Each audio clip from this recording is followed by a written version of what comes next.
Отпреди чекам да се стегне. Сега дали добър ден или добро вечер да ви речем. Вашето присъство ми дава за право и се потвърдува дека за разлика от луѓето кои можат физички да не напуштат, нивните дела остануваат, продолжуваат да го живеат нивниот живот со години, децени, векови, па и милениуми. Анка, се слушам? Да. Добре.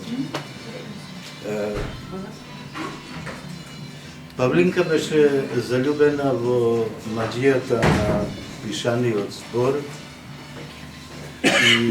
но за нејзина несреќа дочека само да го види својот прв роман, тоа е романот Во тунелот. Драго ми е што вечерва со мене е Лидија Дамјанова, која беше во тоа време директорка на библиотеката, и Линден во Делчево, која заедно со собранието на општина Делчево, на чие чело тогаш се наоѓаше Горан Малешевски, кои беа главните спонзори и главните виновници што во тунелот го виде светлото на денот, што и ова книга имаше навистина една прекрасна промоција во фоајето на спомен домот Асма.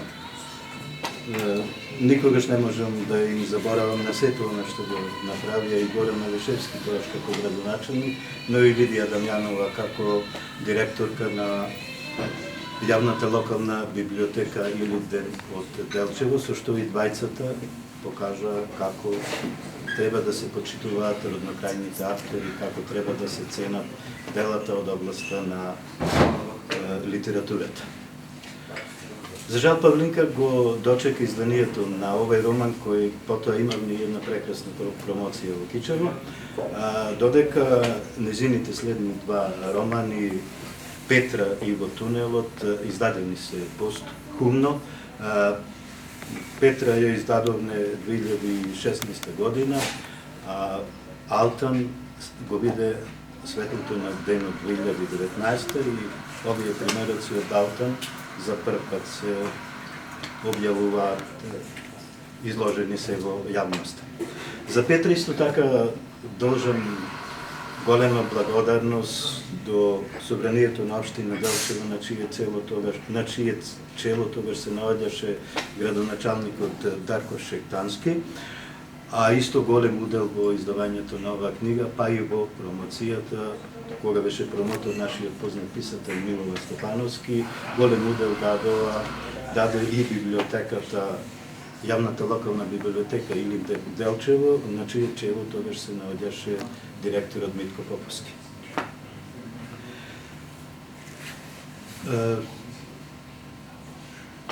Зошто баш денеска и зошто баш во 17 часот? Ја закажав на оваа промоција, има некоја символика тука, овај книжевен омаш.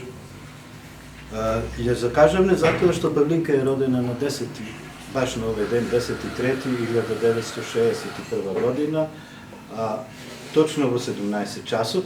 Затоа и ова промоција ја закажам на денес, на 10.3. Точно во 17 часот, ако имат нешто горе, или било каде, јас се надевам дека имат, дека се радуват на сето ова што денеска го правиме и за неја, но и за пишаниот збор. Јас не сакам многу да зборувам, мислам дека подобро ќе биде да направиме еден колаж од рецензиите за незините романи, еден колаж од исечоци да прочитаме од романите. Некаде експерименталното театарче во Делчево работеше Владко колку преку 10 години, 15 така. И ние сите бевме едно големо семејство и многу ми е мило и поради мене и поради Павлинка, ако постои нешто, верувам дека постои, што тука се и дел од членовите на експерименталното театарче од Делчево, а еден од најдобрите артисти беше Зоран Паговски, Пивото. Зоран Паговски. Не сум повеќе постигнал од Георгиевска, сигурно. Ништо немам оставено пишано. Инаку, Зоки на времето беше голем љубител на скопско пиво. И уште, ама веќе него пива легендата за скопско пиво се префрли на златно дапче, слушам. Зоки ќе прочита дел од рецензијата на познатиот црногорски писател и сатиричар Зоран Раонич. Значи, дел од рецензијата за првиот роман на Павлинка Во тунелот и дел од рецензијата на Зоран Раонич.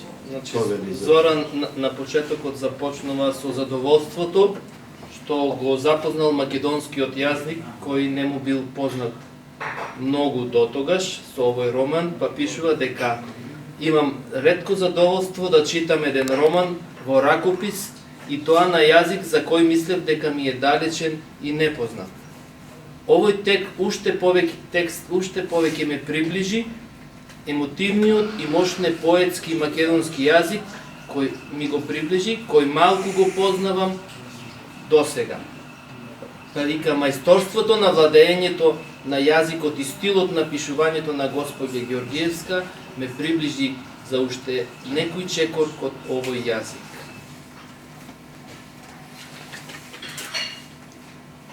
Авторката го стишува колку може јазикот и емоциите за да ја засили драматиката на настаните. Се кажува мирно, мудро, за да на дејствието му даде замав. Но тука е љубовта, вечна и секогаш поинаква од онаа во најопштото значење. Дека на судбината треба да владееме, иако е неизвестна, иако во некои ситуации ни се чини дека сме неизини господари. Георгиевска не уверува повторно дека сите големи теми, општи теми, се само собрано име за 1000 и 1000 милиони мали теми, мали судбини.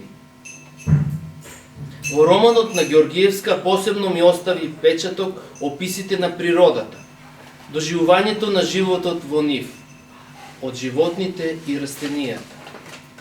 Романот Во тунелот има приказна, и тоа каква? Таа што на многу современи дела им недостасува. Затоа ова дело мора да има свое место во картата на македонската книжевност. Тоа е доказ дека треба да постои во форма на печатена книга и тоа што поскоро. Затоа од се срце ја препорачувам на издавачите и читателите.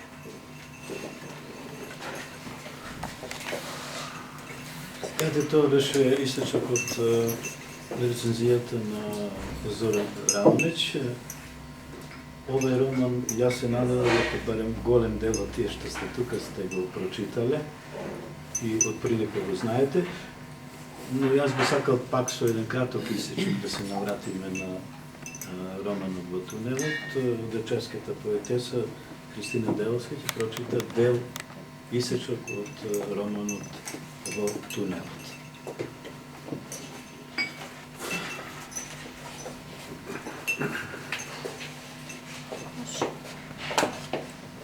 Пред да прочитам, сакам да кажам или да спорим. Тој што пишува најдобро ја знае сладката мака на создавањето, вечноста на зборот, на духовната оставина. Своето постоење го вградува во секој создаден збор, реченица, мисла.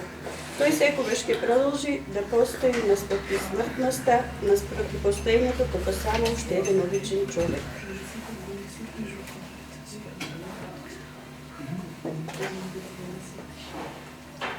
Една вечер сите тројца седеа во собата и молчеа. Секој од нив беше задлабочен во своите мисли, сите размислуваа за животот, кој како игри кон протрча покрај нив. Тогаш во тишината едва и чујно се слушна гласот на Санде. Раните на телото можат да зараснат и да се излечат, но раните во душата не можат. Тие остануваат отворени и болат се додека човек е жив и додека знае за себе. А првата рана за него беше тунелот. Оттогаш колата тргна надолу, оттогаш започнаа сите маки. Иако тој цел живот од петни жили ја туркаше напред, колата го влечеше и враќаше назад, носејќи го со него и неговото семејство. Санде доживеа длабока старост. Како сенка се движеше по куќата, пребарувајќи со едната, а со стапот во другата рака. Секоја ноќ се молеше што поскоро да почине, но смртта како да го беше заборавила. Остави уште долго да го мачат ноќни мори и страшни соништа. Се будеше избезумен од страх, гласно викајќи и бранејќи се со рацете, мафташе во темнината по сеништата што го напаѓаа, што му се смееја и кои доаѓајќи му повторно и повторно го излутуваа секоја ноќ. Тогаш сакаше да си го одземе животот, да ги прекрати маките, ама не беше способен и за тоа. Имаше околу 90 и некоја и со секоја година беше послаб и се губеше, се додека на крајот веќе не знаеше ни кој е ни што е. Веќе никого не познаваше. Ги кажуваше имињата на Донка, на Цвета, Иван и тогаш знаеја дека во мислите е со нив. Беше како распнат на крст, па постојано ја повикуваше и молеше смртта да дојде да го ослободи од сеништата што со години го мачеа и го обземаа. Ноќта кога почина, Раде и Јана загрижени стоеја на неговата постела и гледаа во неговото измачено тело, кое едва одаваше знаци на живот. Во еден момент, тој со некоја надприродна сила се исправи, седна и со раката покажувајќи некаде над нивните глави, како да гледаше во некој и едва и разбирливо прошепоти: "Простете ми." Ја спушти немочно раката, падна назад во креветот и почина. Раде и Јана се погледнаа. На кого се однесуваше тоа? Ова беше исечок од романот во кој главниот герој е Санде, токму баш ова се однесува и за Санде. Јас, како што кажав, драго ми е што со нас е вечер во Илирија Дамјанова, која беше промотор на првиот роман во Тунелот и би ја замолил да каже неколку збора, некои своји импресии од онаа промоција која имаме во 2010 година во Спомен домот Асна Поделчева во фоајето на Спомен домот. Благодарам. Малку повеќе сум растажена, не знам колку ќе можам да зборувам, затоа што промоцијата на романот во Тунелот беше многу лесна, бидејќи Павлинка беше со нас. Со мене ние се консултиравме како ќе направиме, што ќе направиме, што ќе зборуваме. Моите импресии и од првиот пат и до ден денеска не стивнуваат од начинот на кој таа пишува. Во Тунелот и Петра и Алтан сите се романи во кои што се велича семејството, романи во кои што може да се најде да се смири човек некако, бидејќи таа го опишува секојдневниот живот, секојдневните семејни обврски и задачи. Тука дава и поговорки во кои што и кога се случи нешто лошо, човек може да најде некоја утеха. Првата промоција беше нешто прекрасно, бидејќи имаше многу луѓе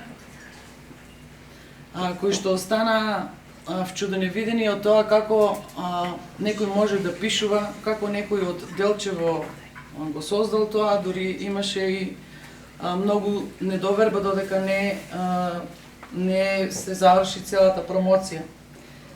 На крајот сите останаа и тажни и со солзи во очите, бидејќи романот има содржина тажна и секој тие што го имаа прочитано го доживеа преку тоа што ние зборувавме, а другите го зедоа, па после најверојатно разменувале мислења. Јас не можам повеќе да кажам ништо, чест ми е и секој пат се радувам кога има некое ново дело напишано од наш автор. Многу ми е жал што Павлинка ги остави недовршени книгите, бидејќи со тоа што книгите не се довршени, кај мене, а сигурно и кај тие што ги прочитале низините недовршени романи, останале многу прашања неодговорени, ама тоа е и така е, нешто требало така да се случи. Јас мислам дека сепак таа од некаде не гледа и не слуша. На промоцијата на Петра спомнав дека последната порака добиена од неа беше другарице, како културата другарице. Јас веќе не бев на работа во библиотеката, ама јас пораката ја видов многу подоцна. И тогаш кажав дека да, сега има нешто од културата, ама другарице тебе нема.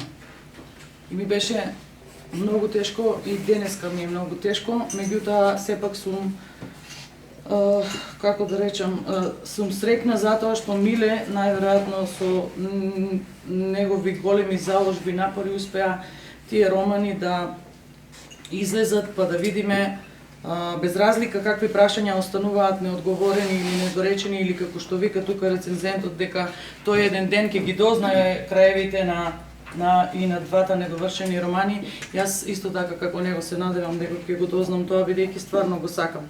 Сега толку би имала за во тунелот и за сите книги, а после нешто посебно за Алтан. Благодарам, Лидија.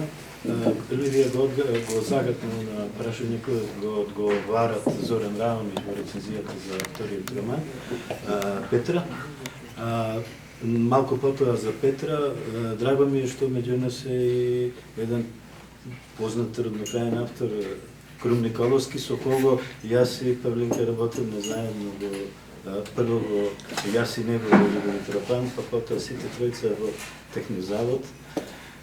Круме, само 2-3 збора, некои импресии за книгите за првото и така. Право здраво на сите, не сум од тој многу познати, ама малку на број, барем во хуморот, само тројца. Значи, така сте ме ставили во книгата прв од тројцата, типа Керката. А Павлинка, од неја сум постар 9 години, и тоа ја знам како девојка. Јас, она потекнуваше од село Бигла, ја од Косово Дабе, или точно од Шопјето. Ја знам уште како девојка, потоа Миле се вработи во Југовитропан, бевме пријатели и сега, да е тогаш од почеток, се ожени, мислам дека или Златко или Наташа, која дете се породи во Кочани. Имаше некој потежок пораѓај и тргнав со Фичото, тогаш имав Фичо јас, и отидовме да ја земеме и немаше мобилни телефони, и тоа на автобуската мајка му го ја најдов. Тргнала за Делчево, случајно, како тоа случајно, не знам. Важно и не ја зедовме и мисла дека ти живееше во Милково брдо од Кирија. Потоа, во 87-ма се спојавме со Технозавод да најдеме решение и идеше некаде до 90-те години. Пазарот беше 90% надвор од Македонија. Транзицијата го направи тоа, и Технозавод, како и другите, пропадна. Павлинка за време на работата беше многу тиха, не можеш ни да ја приметиш дали ја има или ја нема на работа, за разлика од други што беа доста гласноговорни, во периодот ќе не биде, нема да не биде.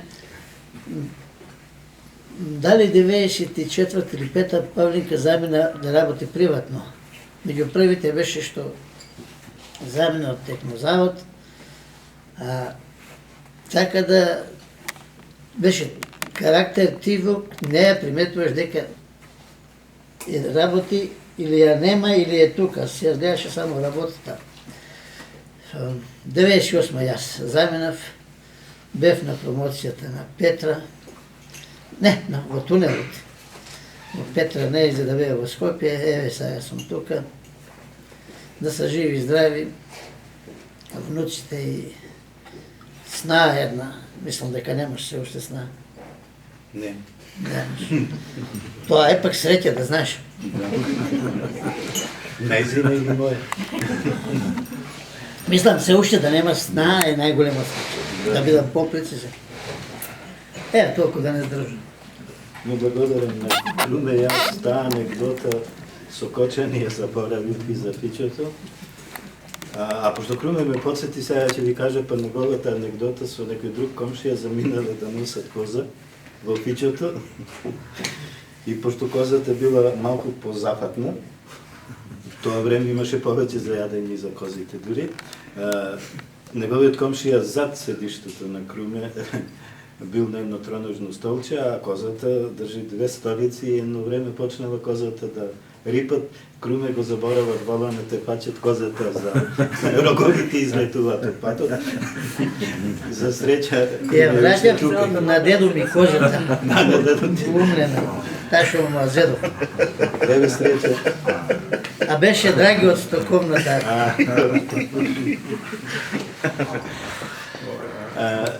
Круме, благодарам што и дојде, што ја кажа анегдота која јас навистина се заборавил. Инаку на 10.3, еве вака да ви напомнам, родени се познатите поети Христо Матов, Димитар Гогов, Благој Лактински, како и познатиот српски поет Владимир Петковиќ Дис. Чире, имате спортисти родени на 10.3, од рекометот, познатата рекометарка на комета Ѓорче Петров и Валентина Радуловиќ, од мојот омилен клуб Барселона Иван Ракитич е роден на 10.3 и Сеп Блатер исто е на 10.3 роден. И не смеев да кажам, а се ќе кажа, пошто Круме малку ја смени атмосферата, на 10.3 за жал роден е и Бин Ладен. Кој? Бин Ладен. Бин Ладен? Да. Одамна е Ладен. Одамна е Ладен. Тука мислам дека од првите го заокружувам ова прикажување на романот во тунелот. Со нас драго ми е што